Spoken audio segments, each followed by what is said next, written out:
કૃષ્ણ મિત્રો, આજે આપણે બનાવશું કચોરી. તો આપણે મેંદાનો લોટ લઈ લીધો છે 500 ગ્રામ, અને એમાં 5-6 ચમચી મોણ નાખી દેશું.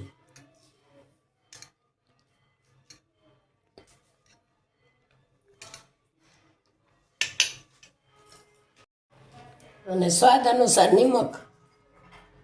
હવે પેલા લોટ આપણે બાંધી લેવાનો છે, ઢીલોય નહીં કઠણ નહીં, એવો લોટ બાંધી લેવાનો.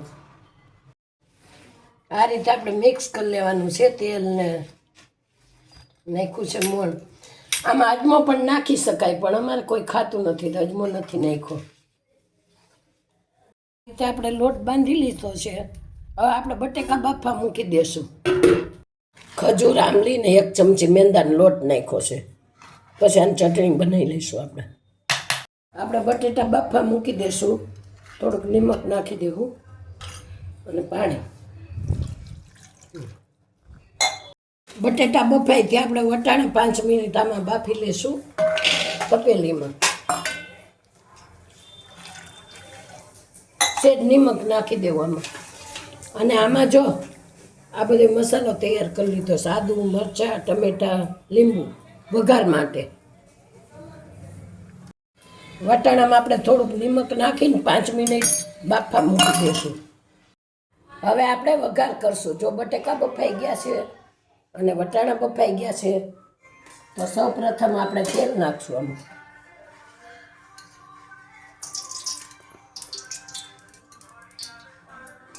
6 ચમચી તેલ નાખવું. તેલ આવી ગયું છે, જીરું નાખશું થોડું.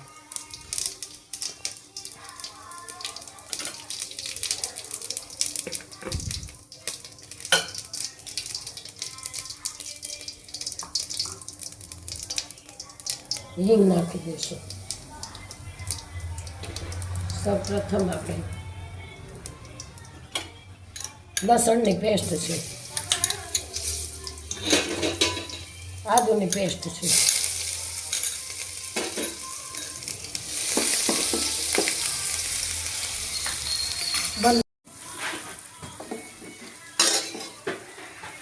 મરચાં નાખી દઈશું આપણે.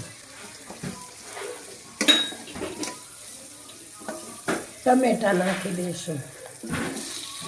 5 મિનિટ ચડવા દેશું. એટલે ચડી ત્યાં થોડીક આપણે હળદર નાખશું.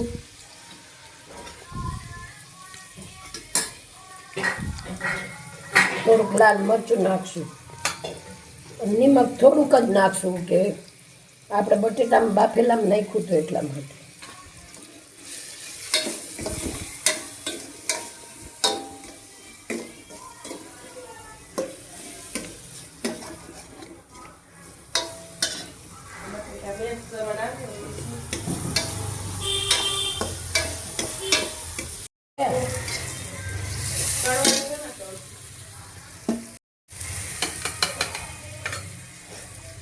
જો આપણા ગરમ મસાલો નાખી દેવાનો છે,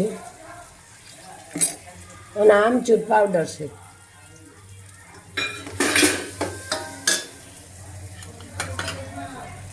અને આ લાલ મરચું પાવડર 1 ચમચી નાખી દેવાનું. આપણે બટેકા નાખી દઈશું.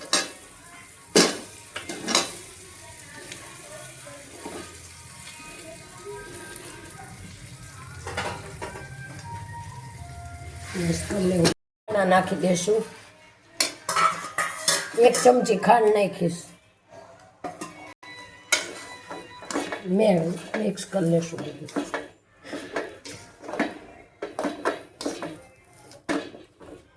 હવે આપણે તૈયાર થઈ ગયો છે માવો. ઉપરથી લીંબુ નાખી દઈશું. અડધું જ લીંબુ નાખ્યું છે.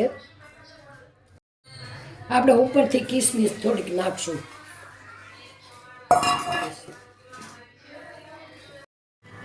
અને આપણે રૂમ ટેમ્પરેચર ઉપર ઠરવા દઈશું. પછી બનાવશું કચોરી. ઠરી જાય પછી. આ બેટર ઠરી ગયું છે. આ રીતે આપણે ટીકી વાળી લેવાની. હવે આપણે પૂરી વણી લેશું. સેજ જાડી રાખવાની છે પૂરું. એટલે કચોરી આ ટીકી બનાવી છે, આ રીતે આમાં મૂકી દઈશું. હવે આ રીતે વાળી દઈશું.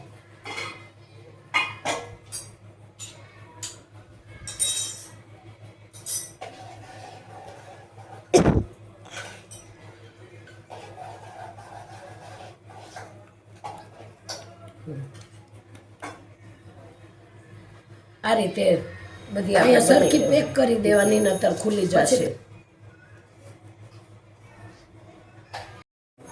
તેલ આવી ગયું છે, એમાં આપણે ધીમા તાપે તળી લેવાની છે.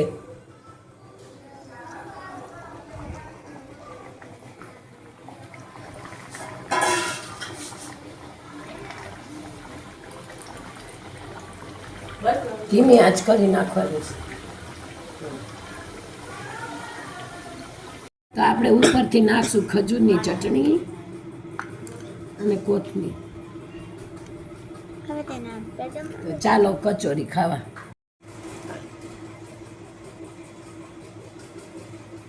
કેવી છે કૃષ્ણવી કચોરી?